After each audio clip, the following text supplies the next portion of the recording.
Hey everyone, how's it going? It's munclesonkey, and welcome to my new one-episode long series, Road to Drygores. So, maybe that's a bit of a spoiler already, but kind of what I wanted to show in this video is I kind of wanted to show me getting a big achievement, at least what I feel like is a big achievement, and I also kind of wanted to show my progress of getting there, because I know a little bit in the past, sometimes I'll just like come right out with the Road to Maxcape, and all of a sudden I'll have like a ton of cash, or some really good gear that just kind of appeared, and you guys don't really know exactly how that happened. So in this video, I'm going to kind of show you guys exactly what I did to achieve myself some dual Drygores, and I figured it was a good goal to go for because I wasn't too far away from it. I had 47 mil left over. As you guys saw, I have been making, in a couple previous videos I've shown, I've been doing a fair amount of PVM, as in Next and KK. I got actually pretty darn lucky at Next, made a decent amount of money. I put most of that money towards Herblore, and I had, a fair amount of money left over, about 47 mil, I believe was the exact amount. And so what I decided to do with that 47 mil is I wanted to get myself dual Drygores. So I was 84 attack at the start of this, whole endeavor. Actually, I was 84 attack yesterday. It probably makes me sound like a huge nerd because I got 84 to 90 attack in one day, but yeah, I go hard, man. But what I decided to do is I wanted to do all of that on Frost, because right now Frost are pretty good money. I was averaging about 3.9 mil profit per hour. I was averaging about 4.2 mil an hour, and then using like, maybe it was a bit more than that, but I was using like 400k an hour or so on the magic note papers, so I was actually making about 3.8 mil an hour profit at Frost. And I guess you got to account for recharges of your weapons, so maybe a little bit less than that, and supplies and all that. And I did die once, but the only major thing that I lost was my Tacklezo. I kind of died because a friend wanted me to open Skype to look at something, and when I opened it, since my computer isn't exactly the best performance computer, I kind of froze for like 15 seconds, and then I died, and I lost my Tacklezo, so I was really sad about that. But what you're going to be seeing in the background here is just me finishing off trips at Frost. I believe I did about 5 trips. The first trip was fairly short, as you saw in the very first price check there. I wasn't the most amount of money, it was like 3 mil or something like that. But the rest of the trips I did do between, I think I did about 3 tortoises to 4 tortoises per trip. So that's about 1 hour to 1 hour, no, I mean, sorry, 2 hours to 2 hours and 40 minutes.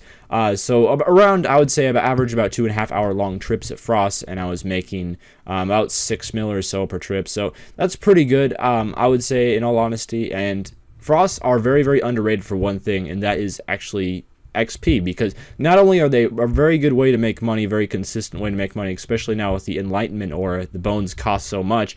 But one thing that they're very good for is XP. I don't know the exact amount because I wasn't really keeping track of this. Again, this isn't a guide on how to kill frost dragons and what you can expect from them. This is just more showing you guys what I did for my progress myself. But I was probably averaging around 200k attack XP per hour because I was killing them fairly fast. I was revolutioning, as you can see from my action bar down there. And I've said in the past, like, I've really hated on revolution a lot in the past, and then I actually did it. But as you will see tomorrow, I have been doing some Glaciers, and I was trying Glaciers, and you kind of have to go hard on the abilities with Glaciers. My hands were just hurting really bad from going ability spamming so hard, and that was kind of like my initial inspiration to go to Frost, because I wanted to go somewhere where you can make a decent amount of money and at the same time not really screw yourself by using Revolution over using regular abilities. So I still used Assault and Destroy.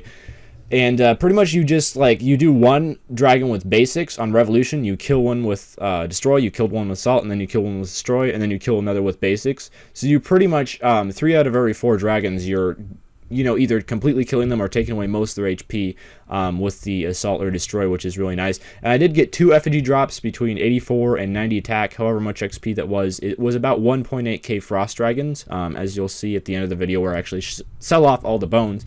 But then I also did get 90 attack, which will be, again, a small spoiler for the Road to Maxcape, which should be coming out tomorrow or the next day. I haven't really decided. It really depends on whether I can get my Glacier loot video on this account, because I did get Ritual the Modrat completed. If you've been on my friend's chat, I've kind of been talking about Glaciers a lot lately and stuff, but that is a slight spoiler. So I might do the Glacier's loot video tomorrow, or I might do the Road to Maxcape video tomorrow. It really just depends on how fast I can get those Glaciers done and how motivated I can stay, and actually, because I want to get a full staff done at Glaciers before I actually upload the video. So as you can see there, I got nearly 18k bones, 17.3k bones, and they sold for 1.7k bones, 17k bones. That would be insane if I had that many Frost Dragon bones.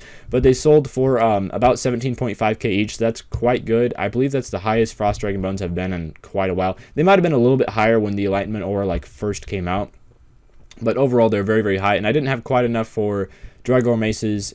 So I did just go to my kingdom and withdrew some money there because I had nearly the max amount of money in my kingdom.